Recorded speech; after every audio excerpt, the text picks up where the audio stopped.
welcome to iNtoColumbus. My name is Brandy Phillips. And I'm J2 Fellows. Thanks for joining us today.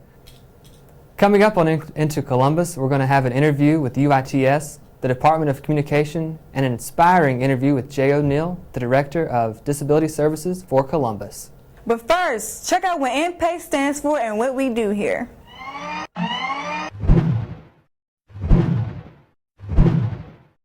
InPACE is NPACE, and that stands for Nonprofit and Civic Engagement.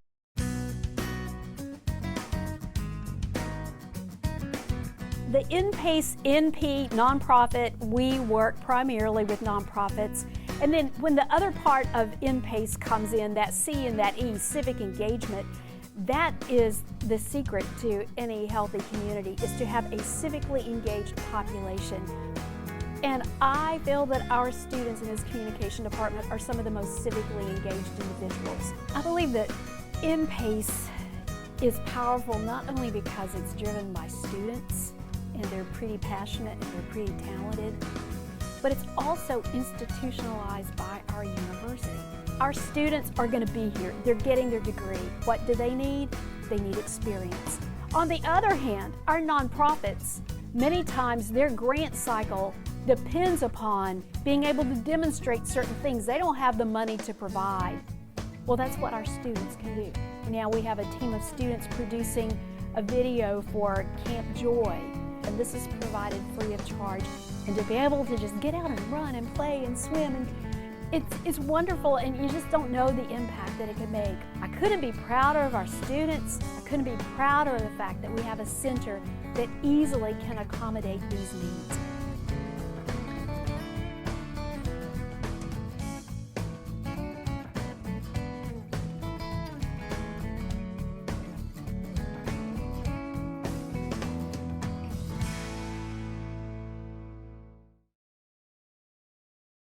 Welcome back, Cougars. My name is Brandy Phillips. And I'm J2 Fellows. We're being joined now by Jay O'Neill, a former CSU graduate. He is now the Director of the Disability Services in Columbus. Jay, good to have you here. Thanks for having me.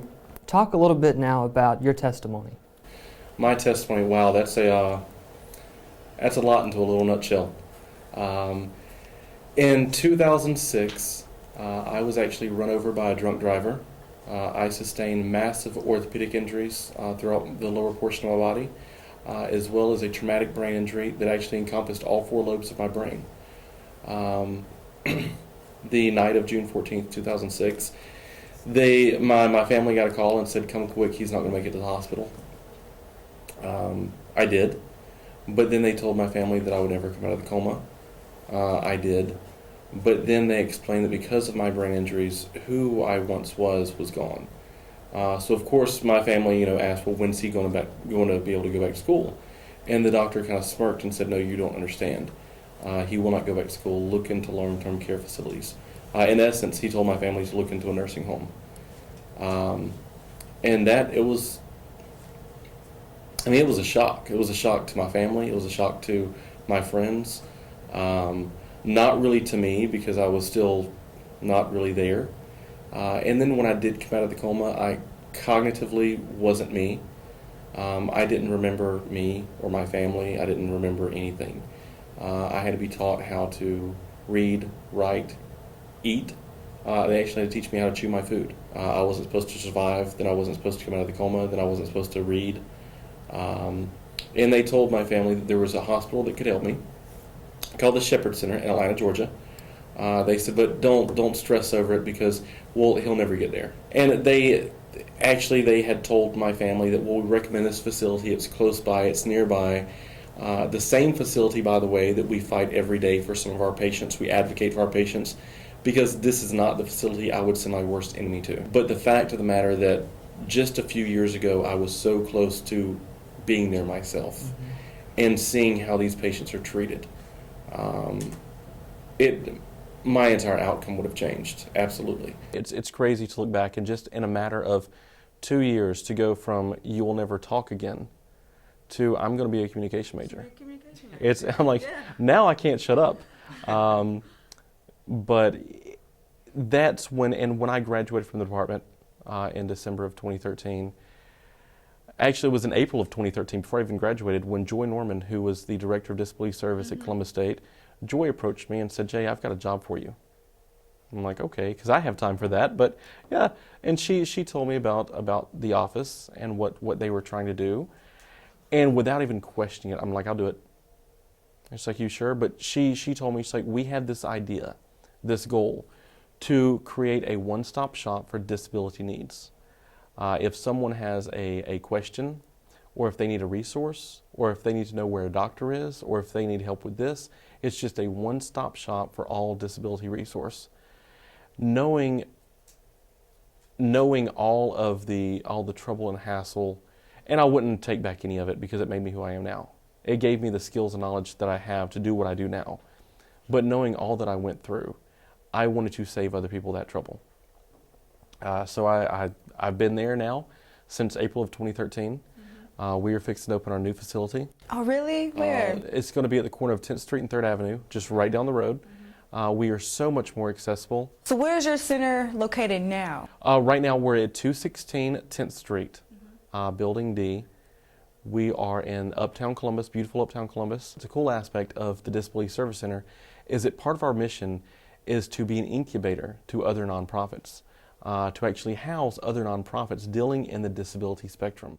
Jay O'Neill with the Disability Service Center. Thank you for joining us today. Thank you for having me. On iNtoColumbus, we like to spotlight different businesses and forms of entertainment in Columbus, like brushes and beverages. Our own Remy Summers was there, and let's check out the action.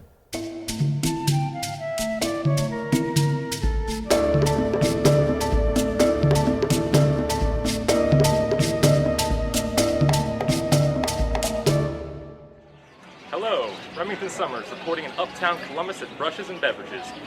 Great little shop on Broadway.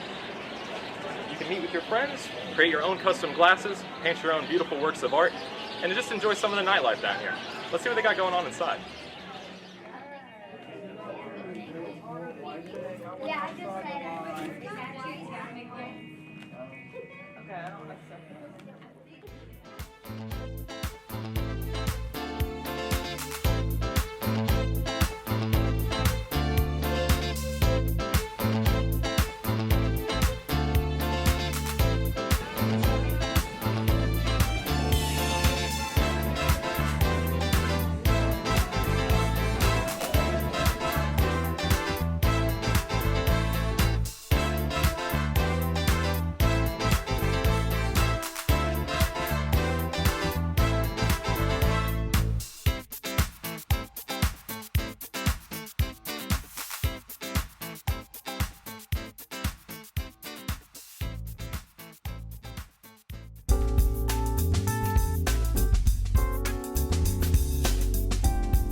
So be sure to come down to Brushes and Beverages at 1102 Broadway. This has been Remington Summers with iNtoColumbus. Now, Brushes and Beverages, their hours are Monday through Saturday, 7 to 9 p.m., and then on Saturday, 4 to 6 p.m. And joining us today is Brandon Lashley and Dr. Christopher McCullough with the Communication Department.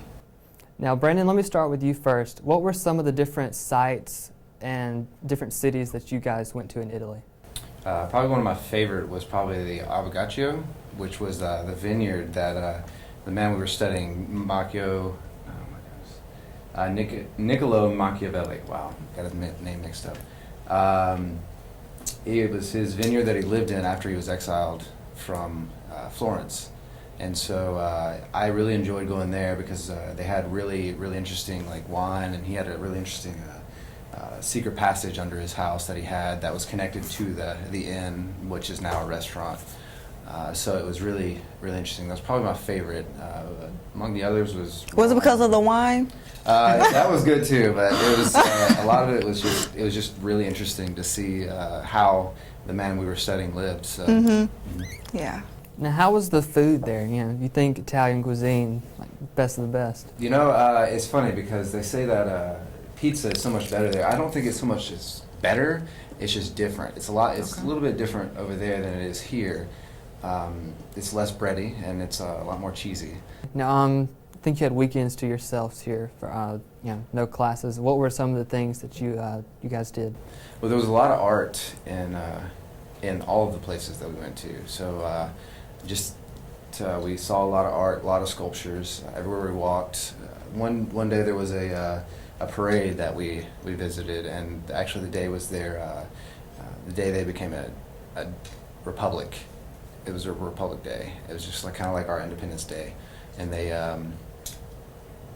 pretty much had this whole shebang they had, and a lot of politicians came around, and they did this huge event and made a huge celebration of it. But that, and it was just a lot of it was just walking around, hanging around, learning the city, Right. and stuff. So Okay. All right. Now, Dr. McCullough, if you will, what were some of the different classes that were being taught there? Well, every student that comes and does a study abroad course with us, they typically do 2 courses in a month-long sequence. For one, the students were involved in a world literature course taught by my colleague over in English, Dr. Shannon Godlove. For my part of the component, they were taking a Communication 45-55, which was a special topics. The focus of it was Niccolo Machiavelli and how his history, his practices, how his teachings have really shaped some of the things we do in modern times in communication practice. He was trying to be a good citizen, and he was trying to be an individual who really connected with the public, someone who wanted to better the quality of life in the place he lived in Florence, Italy. And I think that's something that each of the students could take in their own right and bring back to a town like Columbus or wherever they moved to after college and apply it in the way they approach their work and processes in general. Okay. Now, what was the biggest difference between culture here in America versus the culture over there in Italy? I think one of the things that really stuck out in terms of response, in terms of process, and culture was really there's an artisan's culture in Italy. And when you look at the way Italians do things, they're very focused on getting it right and doing one thing very well before they move on to the next thing. There was a sense of craftsmanship in what they did. They wanted to do it well, do it right the first time, get everything accurate in what they were doing, because nothing less than their professional reputation was on the line every time they did something. And so from that standpoint, I think in a way the artisan culture really stood out for me among many differences between our culture and theirs. Okay. Now, was this your first study abroad trip that you went on, or? From a teaching standpoint, it was my first. Okay. From a personal standpoint, I've made a couple of trips abroad, but never in a class context. So for me, it was a bit of a new process working with a group of students in this environment. It was a tremendous opportunity afforded to me because essentially the program hadn't seen many applicants when it came across a couple of summers back, and we were approached by the CIE director, Dr. Neil McCrillis, about putting in an application for a course and seeing if it took. And to be honest with you, it was a great opportunity for me to be creative with some content that I knew we could apply well for our majors. All right. Now, when and where will the next study abroad trip take place? My advice to students is to get over to CIE and see what's on the calendar for that given year. I will go ahead and plug my colleague, Dr. Mariko Azumi's comm course coming up this spring break.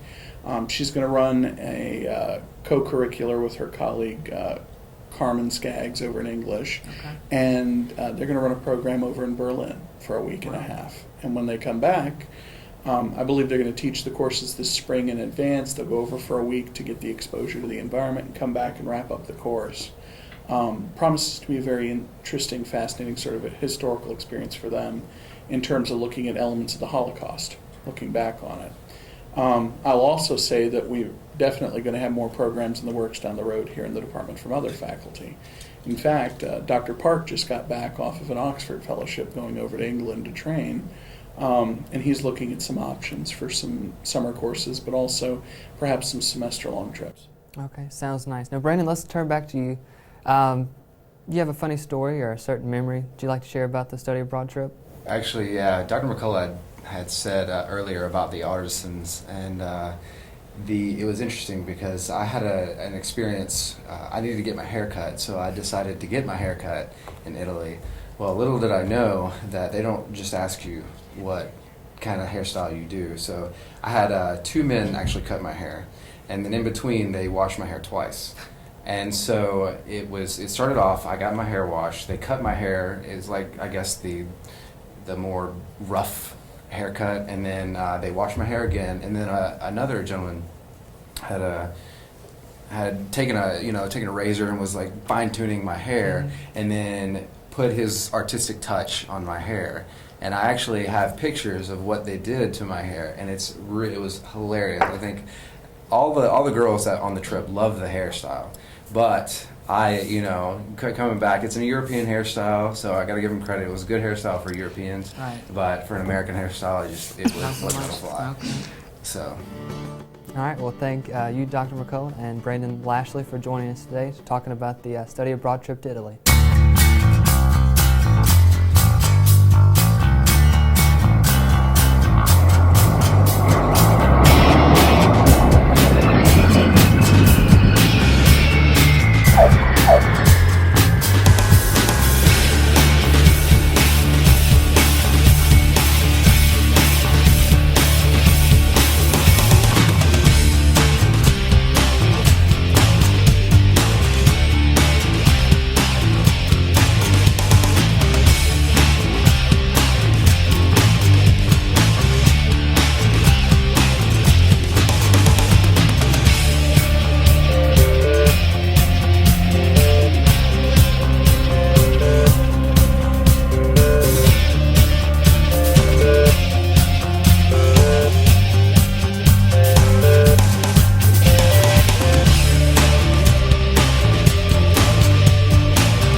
Hi Cougars, my name is Brianna McClain and we're at the River Park campus down at the Den. Today I'll be talking to students about the paper count and CSU's goal to go green. Are you aware that CSU is trying to go green and go paperless? I'm not aware of that. Well, now I am. What do you think about the paper count originally being 1,000 and now being 500 pages? I think it's not a good idea. I don't really have a problem with it. I could see how, like, lit majors and stuff like that would have a problem with it, but it doesn't really affect me too much. So I think it's a good thing that they're trying to save paper. Have you heard of Google Docs? No. Are you aware that CSU has a thing on CougarNet called Google Docs? I'm not, but some of my teachers have used like a similar thing related to Google. How many pages per semester do you think you print? Probably about 300. Do you ever recycle your paper? Yeah, sometimes. I actually haven't printed many because I'm able to submit a lot of papers through Dropbox and other sources like that. 200 at the most, maybe 100 probably. Do you ever recycle paper? Sometimes I like use them to write notes, like the backs of sketch paper or something like that. Okay, do you ever recycle your paper? Not usually. This is Brianna McClain, and make sure you help CSU go green and recycle your papers. Thanks for watching.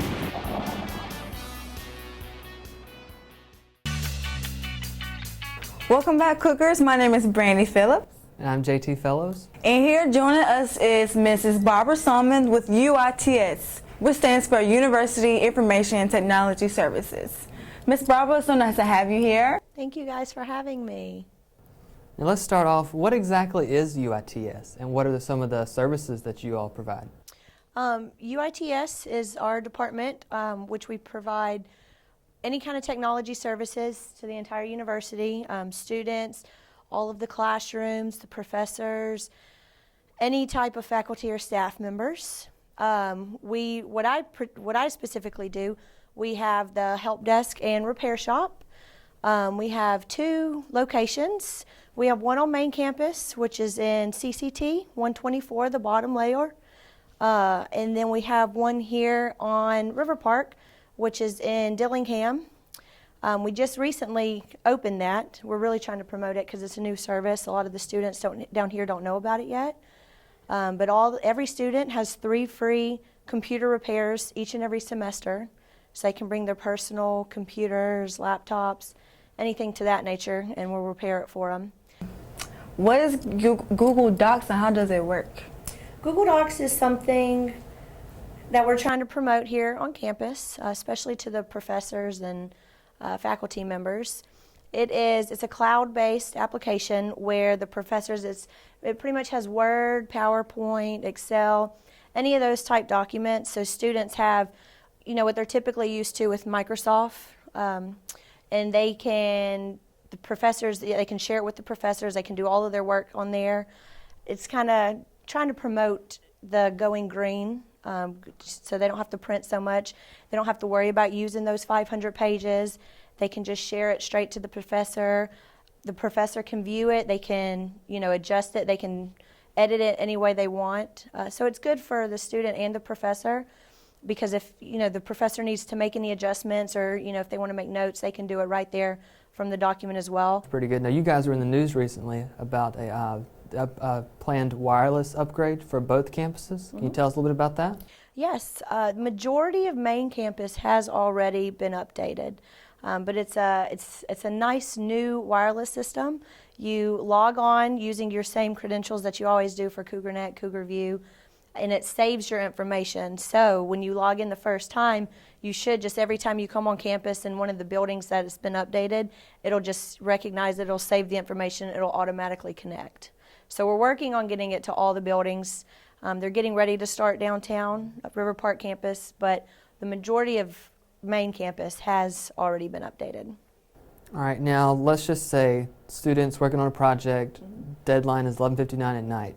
11 o'clock, they've got the computer on, it crashes. Is there a phone number or something they can call for UITS to kind of get help with that? Yeah, definitely. The help desk, our telephone number is 706-507-8199. You can look us up. You can email us. We check your email. It's help_desk1@columbusstate.edu. But you can always call us. We are open 7 days a week. Monday through Thursday, we're open 6 a.m. to 2 a.m. Friday, we're open 6 a.m. to 11 p.m. And then Saturday and Sunday, we're open 10 a.m. to 10 p.m. Well, thank you, Ms. Salmon, for joining us today. Yes, thank you so much for having me. Tell you a little bit about Philosophy. Stay with us.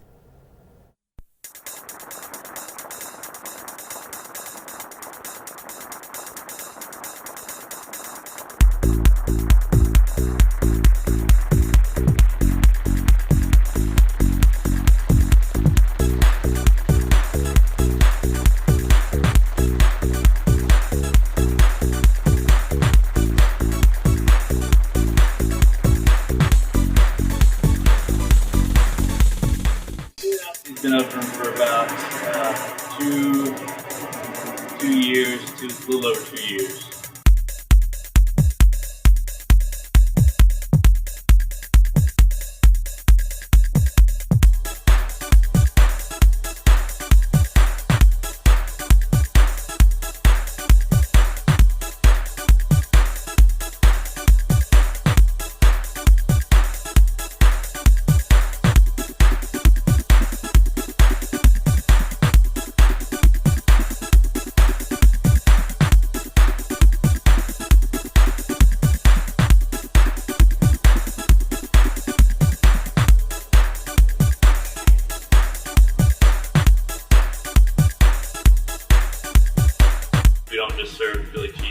have multiple kinds of Philly cheesesteaks. We have burgers. We have salads, big sliced potatoes. So you can definitely find something that if you aren't really looking for a Philly, you can find something different that we can have here.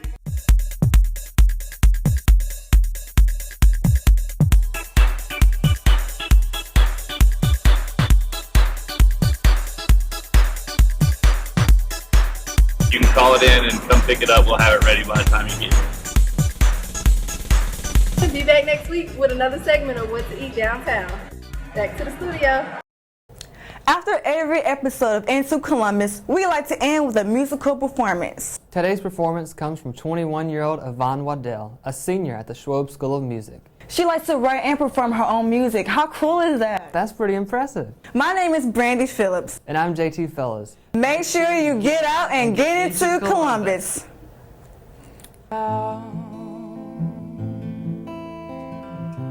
My loudest screams don't make a sound. Beaten battered door, still alive but worn. The yarns unraveled from my head. Play with me still, I said. Like a rag doll, like a rag doll. Sing my nursery rhyme. Tick-tock, I'm running out of time.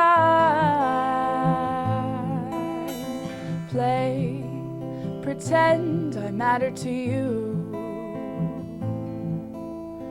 What am I supposed to do